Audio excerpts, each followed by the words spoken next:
네, 안녕하세요. 모터그래프 박홍준입니다. 최근에 인터넷상에 상당히 화제를 모으고 있는 차가 등장해서 오늘은 이 차에 대한 이야기를 한번 해볼까 합니다. 일단 사진부터 먼저 보시죠. 위장막을 쓰고 있는 차긴 한데 이게 모하비인 건 아주 분명해 보이죠?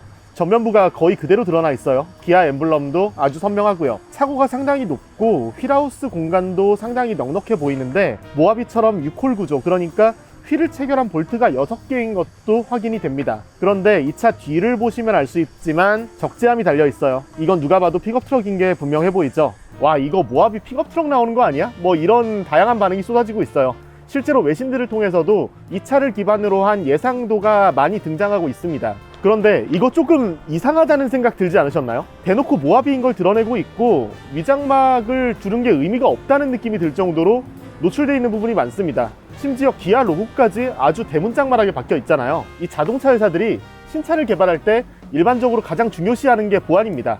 대부분 개발 초기 단계의 차량들은 연구소 바깥으로 나오지 않고요. 설령 연구소 바깥으로 나와서 어딘가를 이동한다고 하더라도 이 바깥에서 관찰할 수 없는 트레일러 같은 데에 꽁꽁 가둬서 실어가거나 아니면은 위장막을 정말 두텁게 둘러서 주행을 하기도 합니다. 뭐 이후에 위장막이 점점 얇아지고 이후에 실차가 공개가 되고 내부적으로 보안이 해제가 되면은 위장막을 벗은 차량들이 뭐 출시 전이어도 주행을 하기도 하죠. 정리해보자면 이렇게 모하비라는 게 대놓고 드러날 정도라고 한다면은 이건 출시가 임박한 거예요.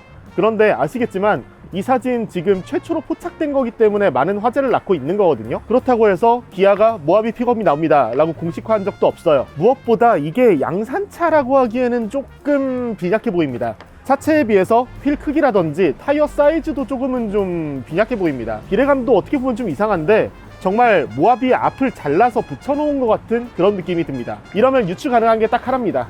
테스트뮬이라는 겁니다. 이 테스트뮬 아시는 분들은 아실 겁니다. 셰시를 검증하기 위한 목적이라든지 양산차의 디자인이 확정되지 않은 경우에 이 테스트뮬을 이용해서 신차 연구를 많이 하는 편이에요. 저희가 기사를 통해서도 몇 건의 스파이샷을 보도해드린 적이 있었는데 이 제네시스 GV80이 처음 테스트할 때는 산타페 차체를 더 씌워서 테스트했고요. 페라리 프로상게 같은 경우도 이 마세라티 르반떼의 차체를 씌웠습니다. 심지어 포르쉐 같은 경우에는 918을 개발할 때 셰시 채로만 주행을 했던 적도 있어요. 그러면은 이제 우리는 또 다른 결론에 도달하게 되는 거죠.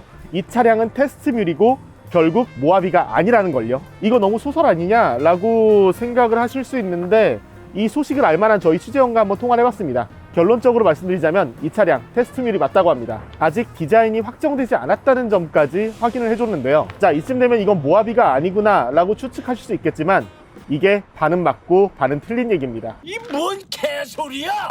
아이, 빌드업 잘해놓고 이게 뭔 소리야 하실 수 있겠지만 이 모하비의 셰시와 파워트레인이 그대로 공유되는 차라고 합니다. 그러니까 이 모하비에 쓰고 있는 프레임 바디 그리고 3.0L V6 디젤 엔진까지요. 뭐 프레임 바디 구조가 강철 프레임 위에 차체를 얹고 이 모노코크 구조는 이 셰시와 차체가 일체화되어 있는 구조라는 거 여러분들 잘 아실 거예요. 차체에 비틀림이 많은 오프로드 주행이라던가 아니면 뭔가를 끌고 견인을 해야 되는 상황이라는 걸 생각해 보면은 이럴 때는 프레임 바디가 좀 더 유리하다는 거 여러분들이 잘 아실 텐데요. 이렇다 보니까 픽업 트럭을 설계할 때 많은 브랜드에서 프레임 바디를 사용하고 있기도 합니다. 뭐 우리가 아는 렉스턴 스포츠라든지 쉐보레 콜로라도, 뭐 포드 랩터 이런 차량들 보면은 대부분 프레임 바디를 쓰고 있고요. 물론 뭐 현대차 산타크루즈라든지 포드 매버릭, 뭐 아니면은 혼다 리츠라인 이런 모노코크 셰시 기반의 픽업 트럭들도 있는데 뭐 기술력에 대한 자신감일 수도 있습니다만 그래도 무거운 짐을 싣거나 뭔가를 끌고 가기에는 프레임 바디가 더 유리한 게 사실이에요. 이 구조가 구조다 보니까 프레임 바디 위에 다양한 차체를 얻는 것도 가능해요. 포드 F150이나 뭐 쉐보레 실버라도 보시면 아시겠지만 이게 뭐 싱글캡, 듀얼캡 같은 2인승이나 4인승 구조도 있고요. 짐칸을 더 늘린 헤비듀티 혹은 장축 모델들도 만나볼 수 있죠. 이만큼 프레임 바디가 다양한 특장 그리고 다양한 차체를 대응하기에 상당히 유리한 구조라는 거죠. 실제로 이 기아에서 출시할 픽업 트럭 같은 경우에도 다양한 설계에 대응할 수 있고 다양한 파생 차종이 나올 가능성이 높다고 해요. 저희 취재원에 따르면은 이 호주라든지 다른 국가들에서 픽업 트럭 개발을 오래전부터 요구를 해왔고 2인승, 4인승 뭐 이런 다양한 파생 차종을 요구하고 있다고 합니다. 그래서 이 부분에 대해서도 검토를 실행하고 있다고 해요. 엔진 같은 경우에 이 3.0L V6 엔진을 쓰는 게 유력하다고 합니다. 사실 뭐 제네시스 GV80에 쓴 직렬 6기통 디젤 엔진이 좀 더 최신이긴 하죠. 근데 뭐 엔진 조금이라도 아시는 분들 잘 아시겠지만 이 V6 엔진이 L6 엔진보다 더 작은 건 사실입니다. 이렇다 보니까 이 직렬유기통 엔진을 프레임 바디에 마운팅하는 게 좀 힘들다고 해요. 근데 디젤 엔진이 나오는 거에 대한 변수가 하나 있긴 합니다. 바로 이 유로 7 규제입니다. 2025년부터 유럽연합이 시행을 앞두고 있는 새로운 배출가스 제도고, 이 우리 정부에서도 이번 정부의 임기까지, 그러니까 2027년 안에는 이 유로 7을 도입을 하겠다고 했거든요. 이 유로 7 배출 규제라는 게 기존의 유로 6보다도 배출량을 상당히 많이 줄여야 돼요.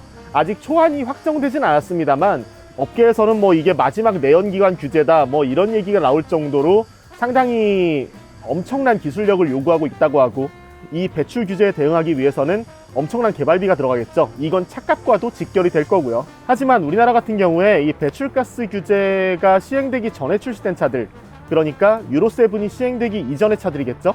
이 차들 같은 경우에 통상 1년에서 한 2년 정도의 유예기간을 두고 있습니다. 그러니까 정말 보수적으로 접근한다 그러면 2024년에 출시를 해서 2026년, 2027년 정도까지는 판매를 할 수 있다는 얘기예요. 물론 이 유로 7 배출 규제를 시행하면서 얼마나 유예기간을 둘 것인가, 이거에 대해서는 정부가 결정할 영역이기 때문에 이 부분에 대해서는 조금 더 지켜봐야 되겠습니다. 다만 이 차량을 기반으로 전기차도 나올 예정이라고 하는데요. 기아가 올해 초에 인베스터 데이를 통해서 일부 힌트를 공개를 했습니다. 북미 시장을 겨냥해서 2024년부터 전기 픽업 트럭을 현지에 생산하겠다, 이런 계획도 내놨거든요. 이와 별개로 우리나라에서도 이 기아차 화성 공장에서 일부 물량이 생산될 예정이라고 하는데, 뭐 우리나라 내수를 포함해서 호주 뭐 이런 일부 시장에 수출될 목적이라고 합니다. 제가 이 차량의 프로젝트명 소개를 안 해드렸는데요. 이 모하비 기반의 픽업 트럭, 이 차량의 프로젝트명이 TK1입니다. 기아의 네이밍 체계상 프로젝트명에 K가 붙은 차량들은 북미 시장을 주력으로 하는 모델이거든요. 소울의 프로젝트명이 SK3인데 지금 뭐 소울이 북미 시장에서 상당한 판매를 이어가고 있다는 점, 그리고 애초에 소울이 북미 시장을 겨냥한 모델이었다는 점, 이런 걸 생각을 해본다면 어느 정도 유추가 가능하죠. 북미에서 판매될 모델은 당연히 FTA 문제 때문에 현지에서 생산을 할 거고요. 현지 수요를 고려해서 디젤 대신에 가솔린 엔진이 탑재될 가능성도 유추를 해볼 수 있습니다. 프로젝트명에서 볼 수 있듯이 이 차량이 모하비와의 연관성이 상당히 떨어집니다. 만약에 모하비를 계승한다고 하면은 모하비 기반의 파생 차량이니까 이 모하비의 프로젝트명인 HM 뭐뭐뭐라고 붙어야 돼요. 이 투싼을 기반으로 만든 산타크루즈 같은 경우에도 코드명이 NX4A5B거든요. NX4가 투싼인 건 아실 거고, A는 아메리카의 A입니다. 그리고 OB는 오픈베드라는 뜻의 줄임말인데요. 이렇게 뒤에 뭔가가 붙어있지 않고 이 모하비 기반 픽업 트럭의 프로젝트명은 그냥 TK1입니다. 뒤에 숫자는 1세대를 뜻하는 거 잘 아실 거예요. 지금 현대차 소나타를 예로 들면은 소나타의 코드명이 DN8인데 이게 8세대 소나타라는 걸 뜻하는 것처럼 이 모하비가 아닌 별개의 완전히 다른 신차라는 뜻입니다. 체급은 산타크루즈보다 큰 중형급으로 포지셔닝 된다고 합니다. 북미 시장에서는 뭐 쉐보레 콜로라도나 포드 레인저, 아니면은 우리나라에선 렉스턴 스포츠 같은 모델이죠. 저희가 이 세간의 화제를 모은 이 모하비 픽업 트럭에 대해 취재해본 내용은 이 정도입니다. 아직 개발 초기 단계의 모델이라서 구체적인 정보를 수집하는 데에는 좀 한계가 있었는데요.